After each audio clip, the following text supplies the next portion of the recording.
My superiors wanted a clean grid and a clear road, and I had only snow, trees, and a compass needle that would not settle. I brought back what I could, an ember, a voice, a shape beyond the drifted track, and it sounded like failure when I said it aloud. Each night I chose between doctrine and getting my men home, leaving marks we were never meant to leave. When the line shifted behind us, the forest did not change at all, and I understood how easily we could vanish into it. December 19th, 1944, the Ardennes, forest of eastern Belgium and northern Luxembourg. The German offensive has broken through thin American lines. Road junctions and ridge roads are being fought for in snow and fog. Infantry units are digging in where they can, often without clear boundaries. In this setting, infantry patrols become the only reliable way to understand what is happening between positions.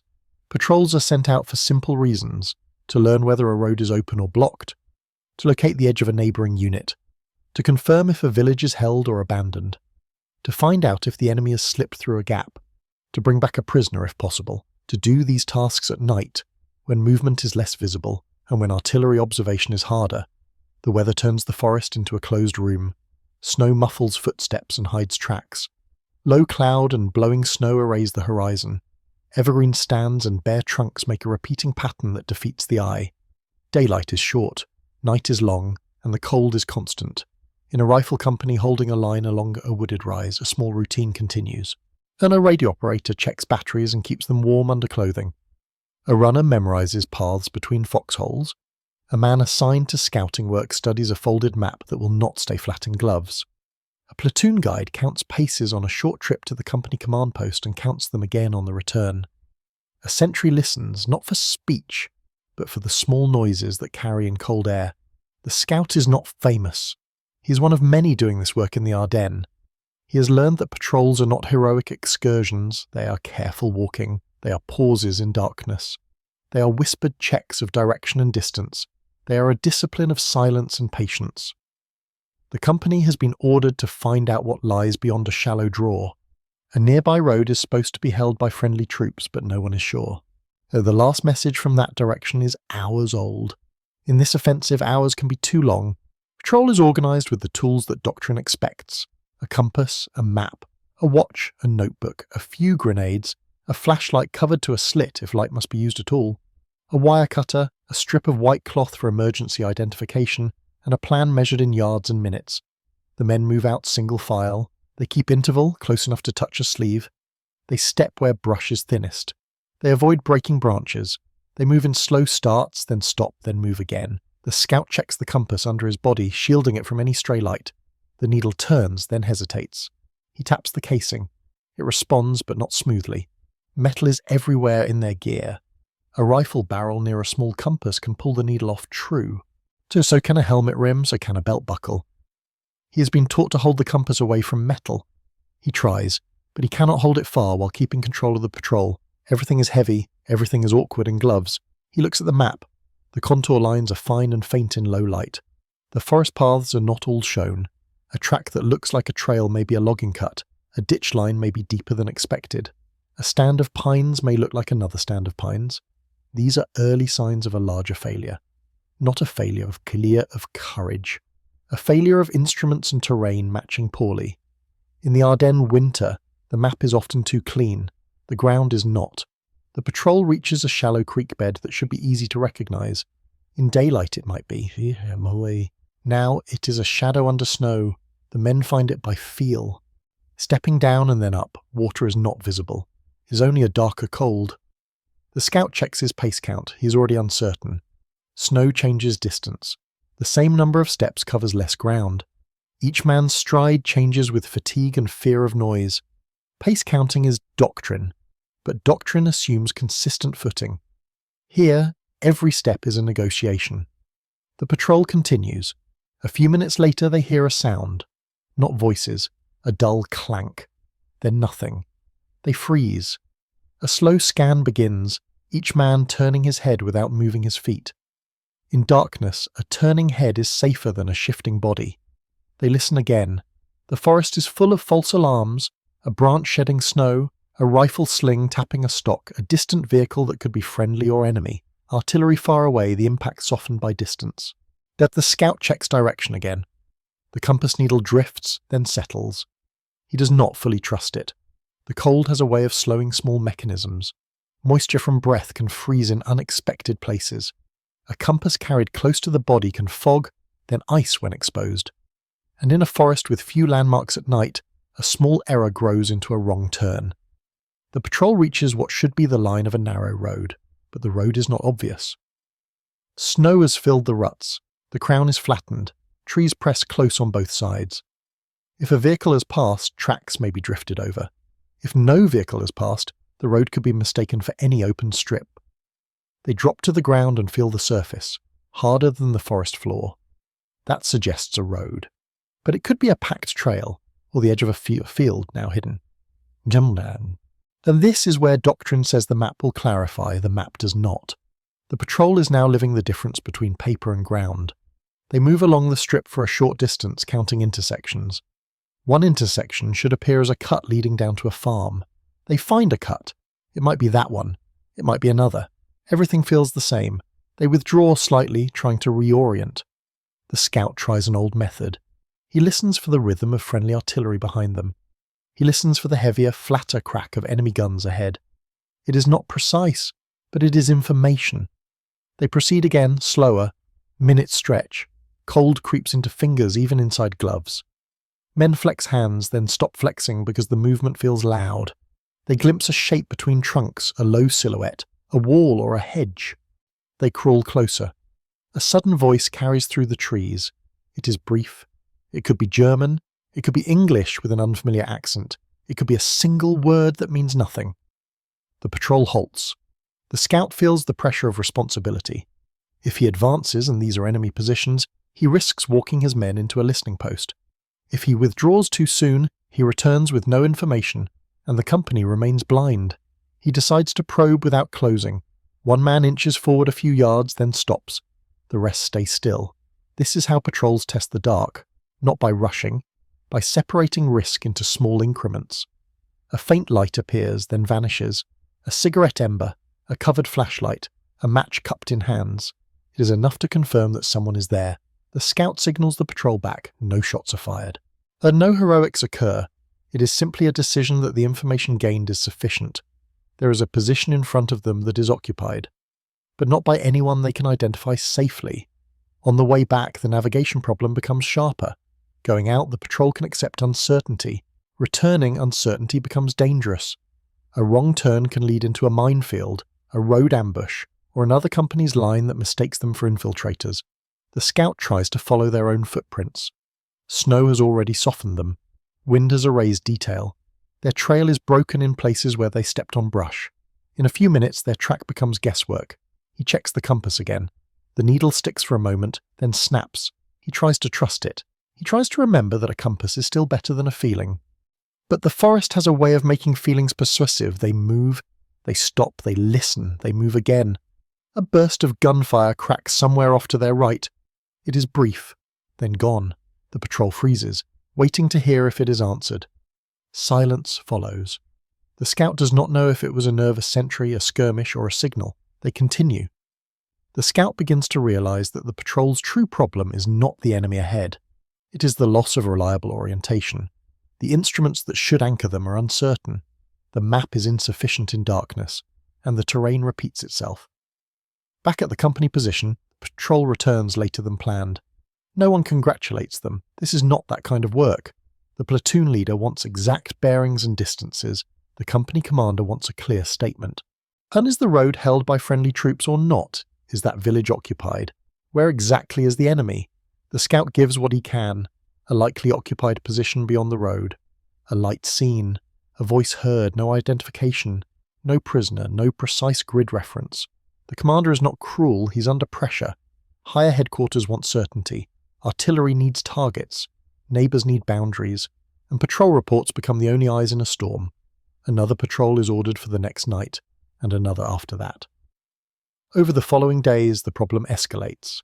Patrols from different companies cross in the dark and nearly fire on each other. Men return shivering and silent, more affected by cold than by combat. Some do not return at all. When patrols go missing, the causes are not always dramatic. And a patrol may lose direction and circle until dawn. A man may sit down behind a tree for a moment and fall into a dangerous sleep. A small cut to a finger may become severe when numbness hides it. A radio battery may die early because it cannot hold charge in cold. A whispered order may be misunderstood in wind. Occasionally, patrols stumble into enemy outposts by accident. In the Ardennes, the front is not always a line, it's a set of positions, gaps, and moving screens. Infiltration is common. Roadblocks appear unexpectedly. A village that is friendly at dusk may be contested by midnight. The scout begins to modify how he works, without making speeches about it. He keeps the compass inside his coat longer before checks, trying to prevent icing. He holds it away from rifles when he can. And he asks men to keep metal objects from crowding the compass hand. He double-checks headings by taking more than one reading. But the core problem remains. A correct heading does not guarantee a correct location when the ground offers no confirmation. Even if the compass is true, the patrol can drift around obstacles. A thicket forces a detour. A fallen tree redirects movement. A deep drift pushes them left. A cautious man may naturally angle away from a dark hollow. By the time they think they have gone straight, they have curved. In training manuals, patrol routes are drawn like clean lines. In the Ardennes at night, routes become wandering even when discipline is high. The scout also learns that maps can become liabilities, not because they are worthless, because they can suggest a tendency where none exists. And a line on paper implies a trail, a contour implies a slope that should be felt. But in darkness and snow, contour becomes invisible, and slope can be missed. The company begins to rely more on handrails. Not a doctrine term spoken aloud that night, simply a practical idea: follow something that cannot be mistaken easily. A stream bed, a road edge, a telephone wire line, a distinct fence, a ridge crest felt underfoot. In some sectors, wire is still strung between positions. Field telephone lines run back to battalion. They are not placed for the patrol navigation. But in these nights, a wire can become a guide. A patrol may find a wire, follow it for a distance, and know it will lead somewhere meaningful. It is slow and it risks being heard if it is disturbed, but it can prevent complete disorientation. Another adjustment appears. Patrols begin to leave small markers that only they will recognize. A strip of cloth tied low on a branch hidden from roads, a shallow boot scrape at the base of a tree, a broken twig placed in a particular fork. Not obvious signs that invite the enemy. Subtle cues meant for the return route. This is where the tension with doctrine becomes clear. Officially, patrols should avoid leaving traces. In practice, a trace that prevents getting lost may save lives. The scout does not frame it as debate. He simply does what seems necessary and hopes it does not create danger. Repeated failures continue. On one night march, a patrol returns to the wrong platoon's foxholes. A nervous sentry challenges them. The patrol whispers the password. The sentry still hesitates because he does not recognize the silhouettes. For a moment, their fingers tighten on triggers, then a voice identifies a familiar man by the way he breathes words. No shots are fired, but the warning is absorbed. On another night, a patrol walks into a shallow minefield edge that has been hastily marked. The first man stops when he sees a faint wire in snow. He freezes, then kneels, then backs away by the exact steps he came. The patrol withdraws shaken, not from explosions, but from the realization of how easily a mistake could have ended them. On another, they return late, and their own line has shifted. A unit has pulled back to a new position without the patrol knowing. The patrol approaches the old foxholes and finds them empty. The scout feels a cold weight in his chest. An empty position at night can mean withdrawal, it can mean destruction, it can mean enemy occupation. So the patrol does not run. Running creates noise and panic. They take cover and listen. They try to find a familiar landmark. There is none. The forest is now the only certainty. They edge along a shallow depression, moving toward where friendly lines should be. A voice finally challenges them from the dark. The password is exchanged. A relief that is not spoken passes through the patrol. They have not been lost forever, but they understand how close it came. As the offensive continues, pressure from above does not lessen. Higher commanders want patrols to confirm enemy axes of advance. They want to know where tanks are moving. They want to know which villages are held. They want information that patrols on foot, in snow, at night, can rarely provide with precision. The scout feels the gap between what is demanded and what is possible. And it is not a matter of willingness, it is a matter of physics, terrain, and time. A small patrol cannot see far in thick woods at night. It can only discover what it touches, and touching the wrong thing can be fatal. In this environment, compasses and maps fail in ways that are quiet. Not in dramatic breakdowns, in small uncertainties that accumulate. A needle that hesitates, a bearing taken too close to metal, a map line assumed to be a trail, a pace count altered by drift, a moment of confusion at an unmarked fork. The scout begins to change the patrol's structure. He pairs men so each pair is responsible for one simple task. One watches the compass, but only at certain stops, not continuously. One counts paces, but reports them as ranges, not exact numbers. One keeps time, not to meet a schedule, but to prevent endless wandering. And one watches the rear because patrols can be followed. One listens for the sound of movement, not just speech. He also changes how they move. They pause more often to confirm the feel of the ground. They do not trust the first landmark they think they recognize. They look for two confirmations, not one. A depression that should run east-west and also a line of trees that should border a clearing. A road and also the sound of traffic, if any exists. A stream bed and also the direction of the slope feeding it. None of this is perfect, but it reduces the chance of complete disorientation. The turning point comes without ceremony. One night, a patrol must guide a relief party to an outlying position. The outpost is small, a listening post that reports movement. The relief must arrive quietly, but the route is confusing, and the outpost cannot show lights.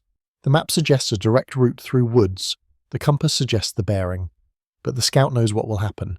The direct route will drift. The relief will arrive late or not at all, and the outpost, isolated, will stay too long with tired men. He makes an unofficial decision.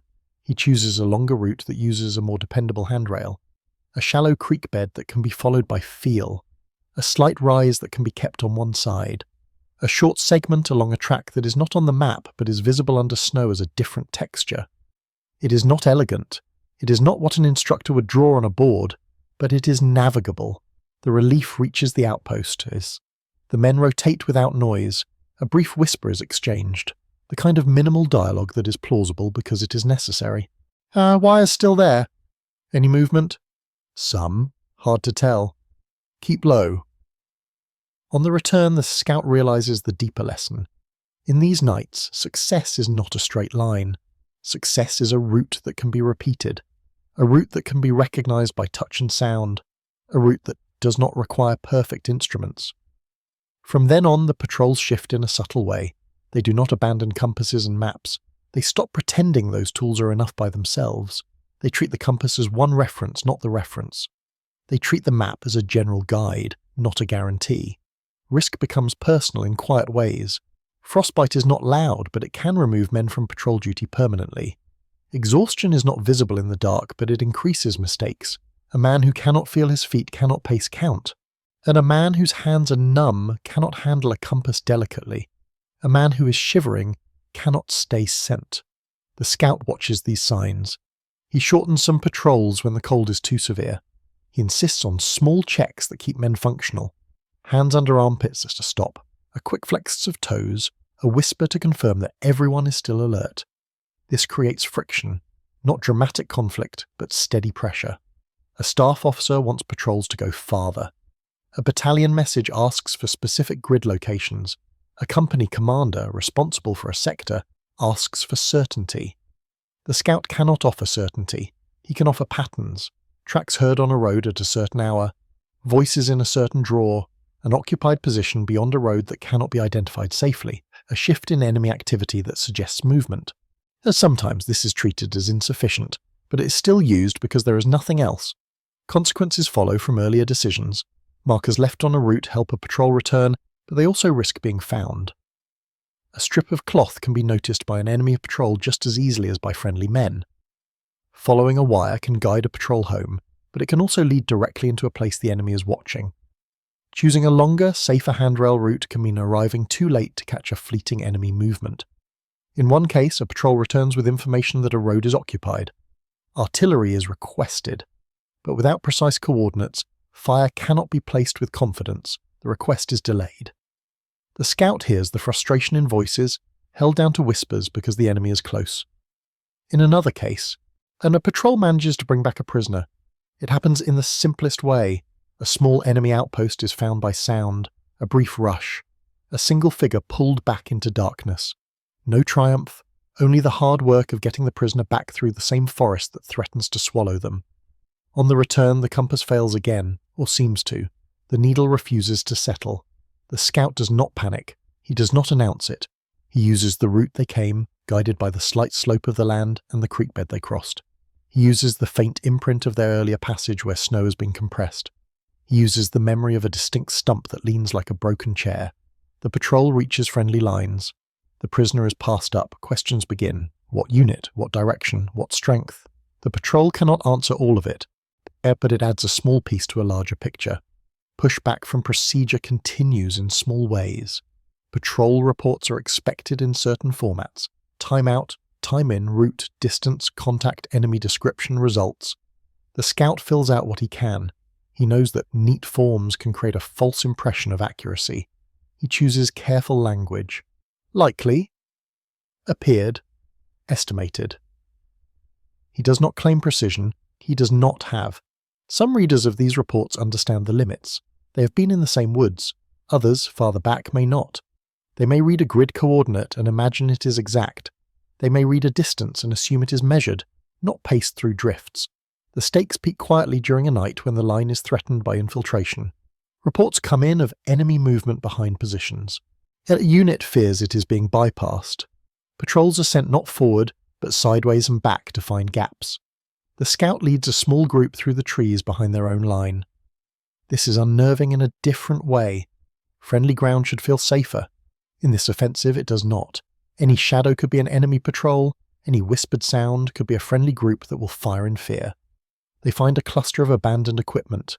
Not a cache, not a deliberate supply point. Simply gear left behind in haste. It could mean a withdrawal. It could mean panic. It could mean an enemy search path. They listen. They wait. They do not touch the equipment. They move around it, because it could be watched. They find a shallow track of footprints. The direction is unclear. Snow has filled the edges, but the track suggests movement through a gap. The scout follows it at a distance, moving slowly. He expects at any moment to hear a click, a whisper, a sudden challenge. He hears none. Instead, he finds a thin line of men from another unit, dug in farther back than expected. Their positions have shifted in the night. No one told the company. No one could. Communications are strained. A brief exchange occurs, minimal and plausible because it is necessary to avoid disaster. Who's on your left? Not sure. We lost them in the snow. We're forward of you. Then watch your return. Oh, we've had movement. This is the Ardennes at night. Not clean lines, not stable boundaries. Patrol work becomes the stitching that keeps units from tearing apart. As January 1945 approaches, the German offensive slows and then begins to be pushed back in many sectors. The weather remains punishing. Chaos patrols continue, now to confirm withdrawal, to find abandoned positions, to check for mines left behind, to locate wounded men who crawled into cover. The scout's work does not become easier. It becomes different. A retreating enemy can be more dangerous than an advancing one because he leaves traps. A patrol that assumes an empty village is safe can be surprised by a rear guard. A road that appears open can be mined. A bridge that looks intact can be wired for demolition. Compasses and maps are still used, but by now the patrols have learned habits that do not depend on them alone. They use terrain feel. They use handrails. They use time limits to prevent overextension. They use careful marking that balances secrecy with survival. They use discipline in silence and spacing. After the crisis passes in their sector, though no official ceremony marks these lessons, there is no grand announcement that winter navigation failed. There is no pamphlet distributed immediately to praise the men who adapted. There are only tired infantrymen moving to new positions, sleeping in bursts and filling out reports. Some of the adaptations will be remembered informally. A company will tell the next relief quietly to follow the creek bed, not the straight line on the map. Patrol leader will show another how to keep the compass away from metal. A runner will warn that the road looks like a trail under snow. These are not innovations that make headlines. They are survival knowledge. Institutionally, the war machine absorbs lessons slowly. After-action reports note difficulties in navigation and control. Officers write about snow fog and forests that limit observation. They describe patrols that became lost and returned late. They recommend more attention to terrain and more realistic expectations. But for the infantryman on patrol, the lesson is already fixed. In the frozen Ardennes night marches, direction is not just a bearing, it is a set of choices made under stress. It is a willingness to distrust an instrument when conditions make it unreliable. It is the humility to accept that the map is incomplete. It is the discipline to keep moving when certainty cannot be found. But movement is still required. When the war moves on from the Ardennes, the forests remain, the roads remain, the creek beds remain. And the patrol routes, so hard to hold in memory, fade into snowmelt and spring mud. The men who performed this work rarely left detailed personal records of each night. Many could not have. And even if they wanted to, they were too cold, too tired, and too focused on the next task. Their contribution is visible mainly in what did not happen. Units did not fire on each other as often as they might have. Gaps were found before they became disasters. Enemy probes were detected before they became deeper penetrations. Positions were relieved without confusion that could have turned lethal. The story of the Ardennes is often told through large movements and famous names.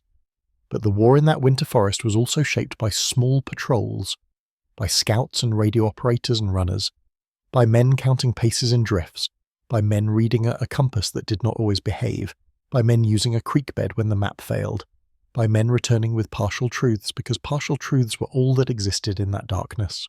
So if you want more overlooked World War II stories told through the work that kept units alive, subscribe and stay with the channel.